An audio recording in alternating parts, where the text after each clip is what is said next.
Olá, sou membro da Comissão de Controle de Infecção Hospitalar do Hospital Servidores do Estado. E hoje vamos falar sobre um assunto muito importante: multiresistência bacteriana, um grave problema de saúde coletiva que deixou de ser somente hospitalar para ser também comunitário e de abrangência global. A resistência antimicrobiana é hoje o maior problema de saúde em todo o mundo. Infecções por bactérias multiresistentes falham em responder ao tratamento e aumentam a morbidade e a mortalidade. A falência no tratamento leva a aumento nos custos e no tempo de internação. Um número maior de doentes crônicos e colonizados passa a circular na comunidade, aumentando a chance de transmissão entre as pessoas. A equação da resistência bacteriana é um aumento na pressão de seleção sobre os micro-organismos, e isso ocorre através do uso do antimicrobiano. E 2, a pressão de colonização, que ocorre através da disseminação das bactérias multiresistentes entre os pacientes hospitalizados, profissionais de saúde e no ambiente hospitalar. O aumento da população de pessoas com doenças crônicas mais graves, com maior imunossupressão, maiores intervenções cirúrgicas e uso de dispositivos invasivos e diagnósticos e mesmo terapêuticos e uso de imunobiológicos favorece a um maior risco de infecções nessa população e, consequentemente, o uso maior de antibióticos e um tempo mais prolongado. Uma estratégia efetiva para limitar o uso indiscriminado de antimicrobianos em uma população mais suscetível e com um desfecho imprevisível deve compreender a educação dos pacientes, dos profissionais de saúde, principalmente os médicos, o uso efetivo das precauções de contato, realização de práticas de prevenção de infecção hospitalar que incluem higienização das mãos e, principalmente, respeitar a política do uso de antimicrobianos quanto ao início, à dose, o tempo e a escolha do antimicrobiano mais apropriado.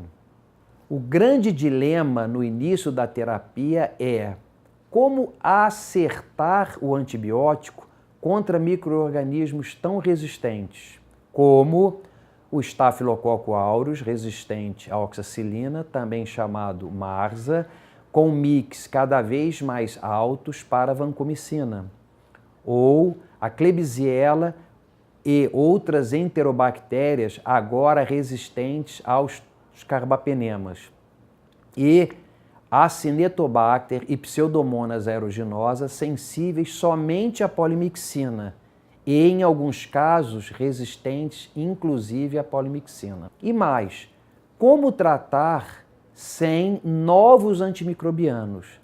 Lembrar que uma droga nova como daptomicina é uma excelente opção para os estafilococos, mas não pode ser usada nas pneumonias. E outro antibiótico novo, como a tigeciclina, que também é uma opção para estafilococos, mas não tem cobertura para Pseudomonas aeruginosa e não está aprovada para ser usada em pneumonias e bacteremias hospitalares, e sendo agora uma das poucas opções para tratar as enterobactérias resistentes a carbapenemas. Portanto, uma política racional de antibióticos deve obrigatoriamente otimizar os velhos antimicrobianos, como o meropenem, cefepima, piperacilina tazobactam, quinolonas e glicopeptídeos, que além do espectro, efeitos adversos, custos e potencial de indução à resistência, como otimizar a melhor farmacocinética desses antimicrobianos antigos. Por exemplo, farmacocinética quer dizer que eu vou estudar como o antibiótico é absorvido, distribuído, como ele se concentra no sangue e como ele é eliminado. Já a farmacodinâmica é a relação entre a concentração do fármaco, no caso o antimicrobiano, e seu efeito no sítio de infecção. Portanto, a concentração inibitória mínima, ou como nós chamamos o MIC, é o mais importante marcador da potência do antibiótico e não mais se o micro-organismo é sensível ou resistente. Quais seriam então essas estratégias de como utilizar a farmacocinética junto com a farmacodinâmica? Desenvolver novos antibióticos e com novas formulações. Estabelecer novos breakpoints de suscetibilidade dos antimicrobianos. Estabelecer novos esquemas e novas doses de como esses antibióticos podem ser usados. E com isso, elaborar recomendações para terapêuticas empíricas. Como, por exemplo, meropenem, cefepima e piperacilina tazobactam devem ser sempre infundidos em 3 horas, haja vista que o melhor índice de morte microbiana é o tempo acima do MIC. Portanto, quanto maior a exposição do antibiótico durante o dia sobre o micro-organismo, eu vou atingir a minha maior mortalidade de bactérias. Já os aminoglicosídeos devem ser usados uma vez ao dia em sua dose máxima, porque o melhor índice de morte microbiana é a concentração acima do MIC. Portanto, devemos usá-lo como dose única diária. Quinolonas, outro antimicrobiano importante, deve ser usado através da fórmula área sobre a curva sobre o MIC. Portanto, para ciprofloxacina, a dose de 12 em 12 horas só deve ser usada em infecções urinárias. Nas outras infecções, recomendamos que a dose seja feita de 8 em 8 horas. Vancomicina deve ter uma dose de ataque e maiores doses de manutenção, devido ao aumento dos MICs. Isso também deve ser usado para teicoplamina. Portanto, o uso racional de antibióticos evita o desenvolvimento da resistência do micro-organismo que está afetando o paciente nesse momento. E também a sua supressão da microbiota normal e a indução de genes de resistência para outros micro-organismos e daí levando à superinfecção. Portanto, devemos sempre discutir a possibilidade de não usar antimicrobianos nas seguintes situações. Culturas inadequadas, como por exemplo, coletadas por swabs. Contaminação e colonização, como ocorre na coleta de urina sem uma orientação ou uma supervisão. Pontas de catéteres vasculares. Outra situação importante, e às vezes controversa, hemoculturas para estáfilos coagulase negativos, exceto em pacientes que tenham prótese vascular ou próteses cardíacas e na neonatologia. Outro ponto importante que deve ser sempre discutido seria hemoculturas para bacilos gram-negativos, em que o paciente melhora somente com a remoção do catéter vascular. Lembramos ainda da possibilidade do não uso de antimicrobianos em úlceras de pressões ou em secreções traqueais em que não há um critério clínico ou radiológico bem definido. Finalmente, lembramos que febre e leucocitose não é igual a uma infecção bacteriana. Ela pode ser de causa viral, fúngica e principalmente não infecciosa. Vamos agora responder algumas perguntas mais frequentes que ocorrem na prática médica. Uma pergunta muito frequente é quando nós residentes recebemos o resultado de um antibiograma e o paciente já está em curso de antibiótico. O que fazer? Essa é uma boa pergunta e é muito frequente na prática clínica.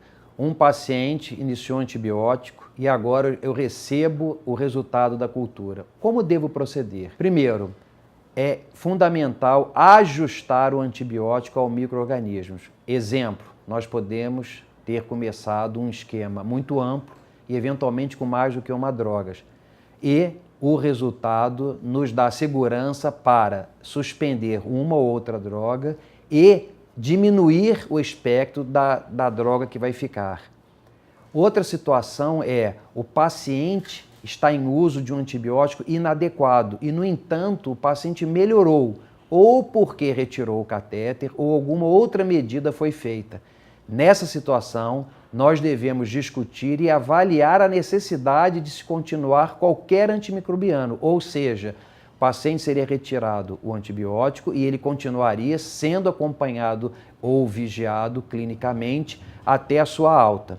E a terceira possibilidade seria o paciente não estar melhorando mesmo com o antibiótico certo. Isso abriria duas possibilidades.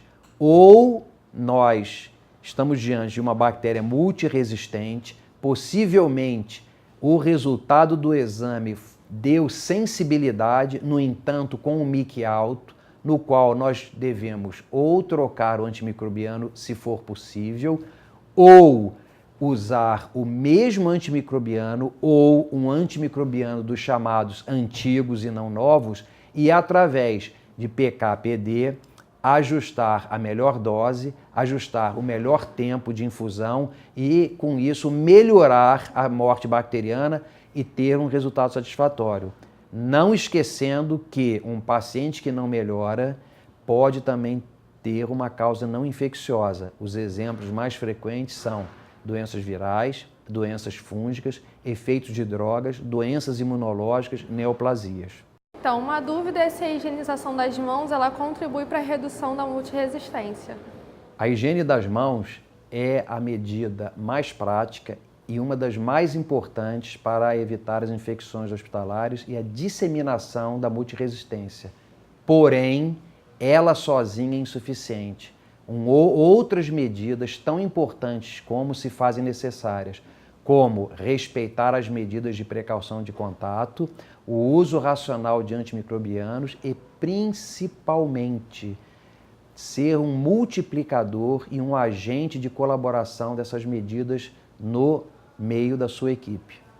Gostaria de saber qual a importância da hemocultura no tratamento adequado das infecções bacterianas. A hemocultura é o padrão ouro das infecções na corrente sanguínea. Portanto, é primordial que ele seja coletado da maneira correta. Como que nós devemos proceder ao coletar uma hemocultura? Primeiro, higienização das mãos. Segunda, preparar a pele do paciente, onde estará a veia que nós vamos puncionar, procedendo à sua desgermação e à sua antisepsia. Só após isso é que nós vamos garrotear o paciente e, mesmo usando luva de procedimento, devemos sempre fazer a desinfecção das tampas dos frascos de hemocultura e nunca esquecer de colher a quantidade correta de volume sanguíneo para o frasco. Por exemplo, frascos de pediatria necessitam de volumes menores, como por exemplo 3 ml, haja vista a maior carga microbiana em crianças. Para os adultos é obrigatório o volume máximo, que é 10 ml de sangue por cada frasco. Bom, esse foi o nosso tema. Esperemos que vocês compreendam todas as mensagens e nos ajudem a combater a multiresistência. Obrigado.